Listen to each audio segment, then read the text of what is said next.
Although I originally wasn't planning to do any coverage of the World Finals of Gran Turismo currently underway, probably ended by the time this video has actually released, we've actually had some pretty cool news thanks to the events. Of course, we have the Hyundai IONIQ 5N in action for the first time. I'll include some screenshots and info of this from the events themselves. You can even use, if you wanted to, the lap times set by drivers on this particular Nürburgring GP course variation to get a rough idea of how quick this could be. Obviously, you'll have to factor in how quick you are versus these drivers, and obviously on this particular variation of the track, etc, etc, but it could be a bit of a cheat sheet to see roughly how quick the car is going to be. Of course, we can see its official on-screen specs. If you take the battery pack out, it's probably unironically more like 1.2 tons rather than 2.2, but still, I'm really looking forward to the IONIQ. Probably more interestingly to many people though, something which is kind of a blindside thing, a new Formula car appears to be coming to the game. It could well arrive in January alongside the Hyundai IONIQ, because that is now what appears to be when we're going to be getting that car, and that was an update to the information which I didn't have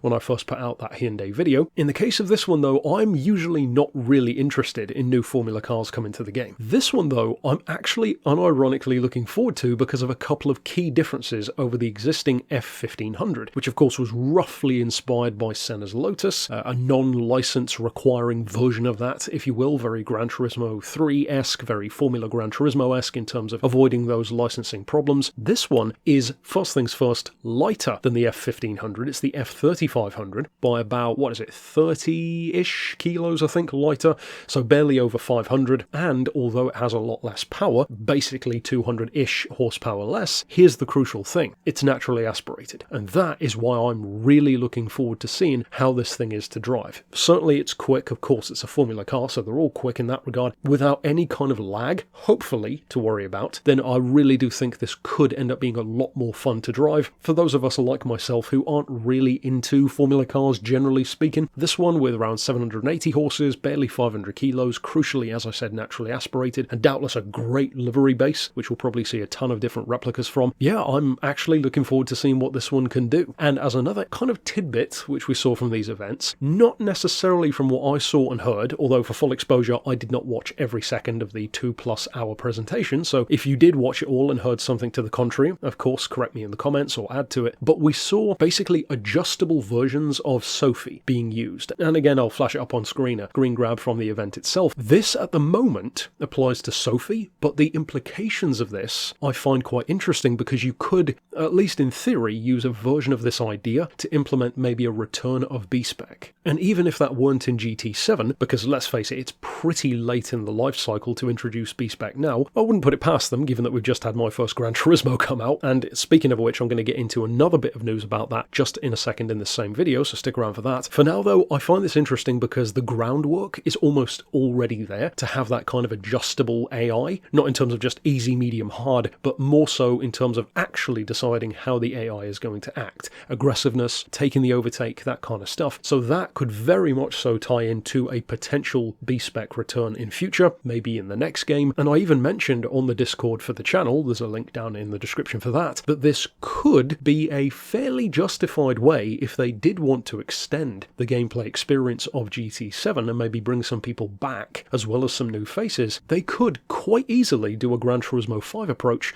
of essentially recreating the entire career mode again, but all B-Spec, like GT5 did. Some people will have an eye-roll response to that, but let's face it, they have done it before. Even for me, I'm not entirely opposed to the idea of having most, if not all of the career mode duplicated with the director's perspective rather than the driver's perspective, because if we don't have a choice of another game coming, sooner than later, you may as well have at least something to do. Plus it would be nice to have some proper endurance races for B-Spec as well, but we'll have to wait and see on that one, of course. Much like B-Spec itself, we don't know if it is coming or if it's ever going to return, so don't run with anything that I'm saying here as a fact. It's not, it's all speculation. But moving finally to My First Gran Turismo, in a recent interview, Kaz has mentioned, confirmed, whatever you want to allude to it as, that he plans to update, or that Polyphony plans to update My First Gran Turismo more in future, which is a choice that I find particularly odd because this is clearly a passion project for him, probably one of the most passion projects he's done recently, in fact, based on stuff that he said. And it was originally going to be called Gran Turismo for Boys,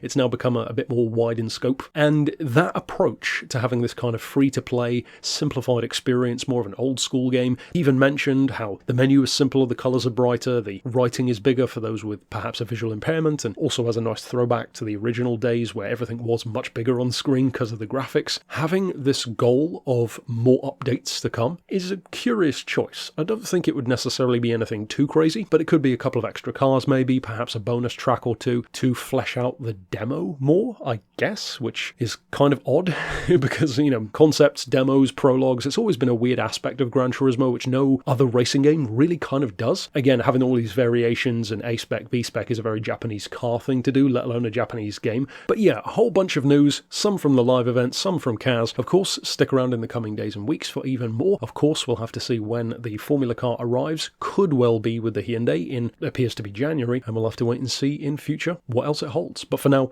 thanks for watching.